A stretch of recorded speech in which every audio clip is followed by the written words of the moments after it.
Welcome back to The Explainer. Today, we're breaking down 3 harrowing first-hand accounts that prove just how fast an everyday routine can twist into a literal fight for survival. We're going to examine 3 totally verified accounts where normal stuff, like a quick bathroom break, a standard commute, or just walking home, suddenly plunged into absolute terror. Think about it for a second. You're grabbing a late-night snack, or maybe walking home from class. You feel completely safe in your normal routine, right? Well, until suddenly you get that sinking feeling someone is watching you, and worse, they're following you. That terrifying moment when the mundane just shatters and your pure human instinct takes over, that is exactly what we're breaking down today. Let's open our first file. Case 1, the rest stop. This first account comes from a 17-year-old on a late-night road trip. His truck driver dad is fast asleep in the cab, so the kid heads into an empty North Carolina rest stop bathroom around 2 a.m. to wash up and trim his mustache. Now he's 5'9", entirely alone, and armed with literally nothing but a shaving razor. As he looks in the mirror, it hits him that he is seriously outmatched. There's another guy in there, at least 6'4", older, and acting in a deeply, deeply predatory way. The crazy part is just how fast this stranger's behavior escalates. It goes from slightly weird to downright unsettling in a matter of seconds. First, the tall guy stands at a urinal on the far left side, loudly zipping and unzipping his pants, pretending to use it. When the teen moves to the completely opposite side to use the mirror, the guy actually follows him. He fakes using the urinal again, staring directly at the teenager through the mirror's reflection. Next thing you know, the man slips into a dark, empty stall, and when the teen glances over, the guy's standing perfectly still in the shadows of the corner, just staring at him with these wide, unblinking eyes. Gripping his shaving razor like a makeshift weapon, the teen bravely plays it cool, finishes up, and bolts back to the safety of his dad's truck. Seeing security cameras on his way out gives him a huge rush of relief.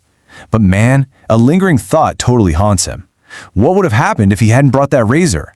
It really leaves us wondering what this guy was actually planning in that isolated bathroom. And the chilling cherry on top? Just a bit later, safe in the truck, the teen is FaceTiming a friend and glances out at the parking lot. In the pitch black, there's this lone red car way off in the distance with its headlights glaring. The absolute second he looks directly at it, the headlights are killed, just shut off, into the dark. Was it the guy from the bathroom waiting? We'll probably never know. Moving right along to Case 2, the commute. This file looks at the grueling reality of a young woman navigating the New York City transit system late at night. Honestly, her commute is a brutal 2-hour marathon of vulnerability. She's a lifelong New Yorker, so taking the MTA at all hours is second nature to her. To get home, she takes 2 separate trains, followed by a 30-minute bus ride, and then a 5-block walk down some really dimly lit streets. Doing this late at night sets the absolute perfect stage for danger, and it actually leads to 2 separate, terrifying encounters in a single night. In the first instance, she's standing near the doors on a subway car when a man starts staring a hole right through her. When she takes out her earbud, he immediately starts hurling angry insults, calling her all sorts of derogatory names. But you know what the real horror is here? It's a textbook, chilling example of the bystander effect.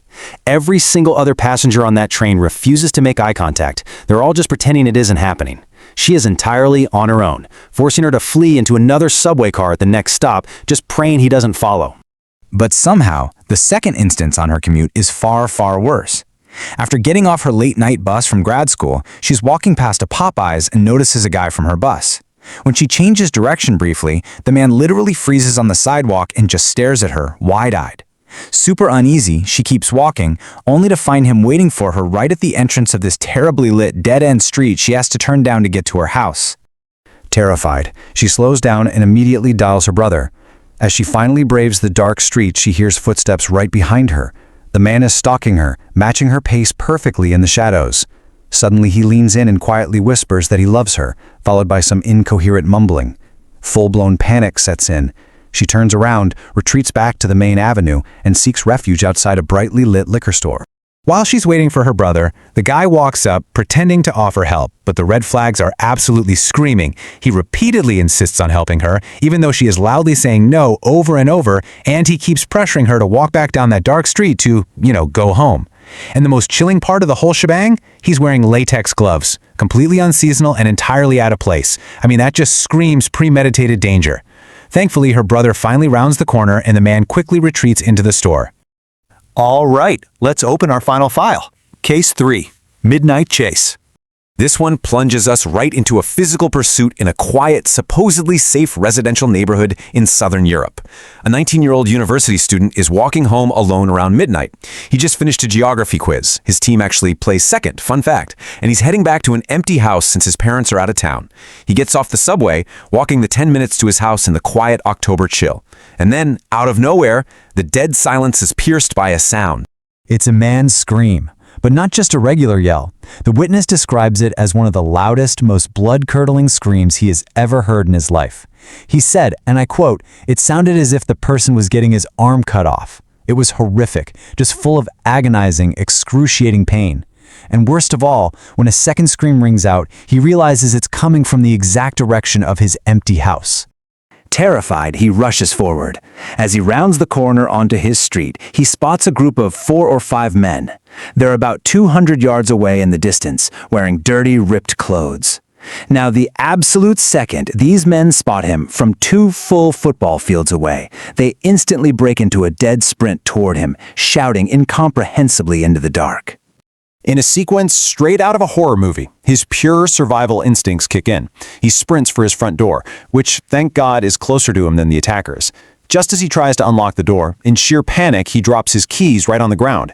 He frantically scrambles to pick them up, barely manages to get inside, and locks that heavy door right as dead silence falls over the street outside. He dials 112 for emergency services, but the operator's pretty unhelpful since he wasn't physically harmed, basically just promising to send a patrol car. Which brings us to the end. The psychological aftermath. You see, surviving the immediate physical threat is really only half the battle. Even after getting inside and locking up, our final victim is left totally tormented by unanswered questions. Like, who was that screaming man? Was there an actual victim out there in agonizing pain? Or was it some twisted, sick trap designed by those guys to lure a good Samaritan into the dark? To make matters worse, the very next night, while watching a movie in his locked house, the student heard a massive, loud bang against his wall, almost like someone throwing a heavy rock. Was it connected? A message? He'll literally never know. And there is a real common thread tying all of these accounts together. Across all 3 of these stories, the rest stop, the commute, the midnight chase, we see how the victims experience a terrifying distortion of time. The young woman from New York hit the nail on the head. She said when you replay these events later, they seem so fast. But while you're actually living through them, time barely moves at all. A 5-minute encounter feels like an absolute, unbearable eternity. These files prove that the mundane can turn deadly in a single heartbeat. So, we're going to leave you with this final thought. Think about your own commute or your own neighborhood. How would you react if the shadows suddenly started walking toward you and you realized you were no longer alone in the dark?